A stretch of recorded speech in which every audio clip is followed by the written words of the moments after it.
This morning we're doing an underarm wax demonstration, and Stephanie has just put some pre-wax cleanser on some cotton. She's going to cleanse her client's underarm, and this just removes any deodorant, any perspiration, just prepares the area for waxing. She'll do both underarms. And doing both at once saves some time, so you're not going back and forth. Okay.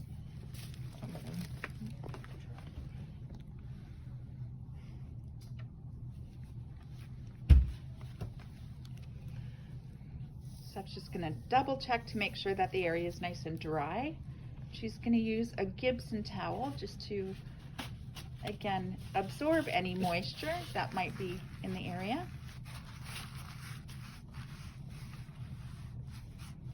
We don't want to apply wax to any skin or hair that's still wet, because the wax won't adhere properly.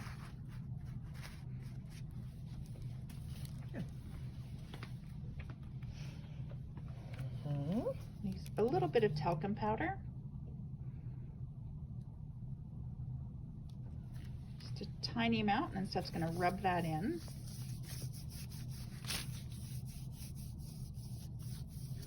Everybody see? Steph right now is double checking to make sure she knows which way the hair is growing before she comes over with the wax. So typically, if you divide the underarm in two sections, the hair at the bottom will grow down and the hair at the top will grow up towards the elbow. That's true.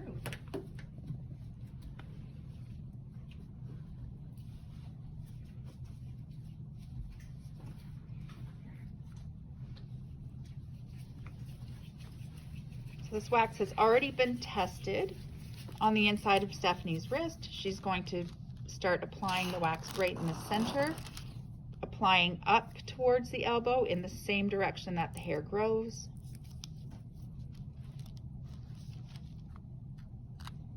Okay. Throwing out the spatula. We're going to put the strip on only on the area that has wax. We're going to rub the strip in the same direction again as the hair grows.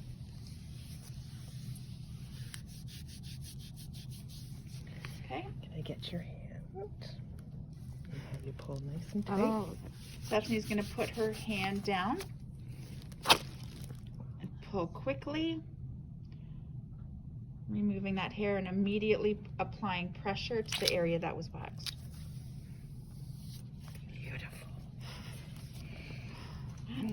Good job, Steph. Thanks. I'm just going to get these little ones there. Okay.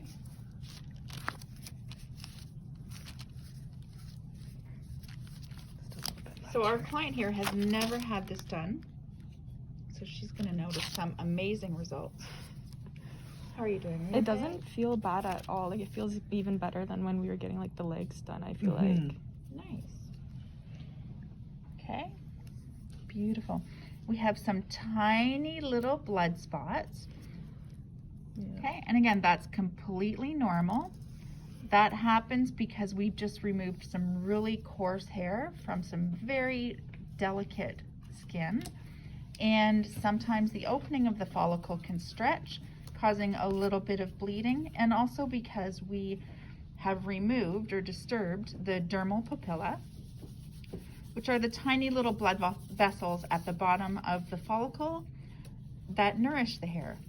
So when that happens, we can have a little bit of bleeding, but that's completely normal. Okay, I'm going to back up and get out of your way. Kind of on a little bit of a slant here. Do I need to like move somehow?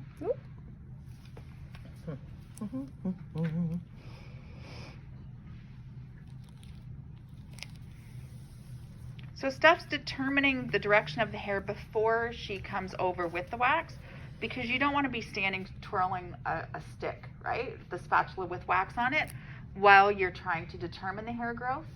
because that can be messy and that can lead to wax dripping. So we're gonna figure this out before we come over with the wax. So now Steph has it all figured out. She's going to hold the skin nice and tight and apply in the same direction as the hair growth.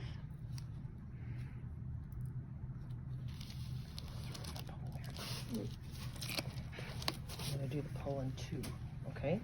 Mm-hmm. Let's start here.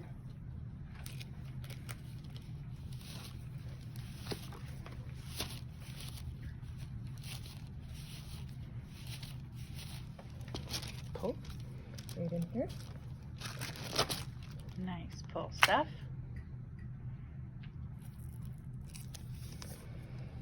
And then one more pull.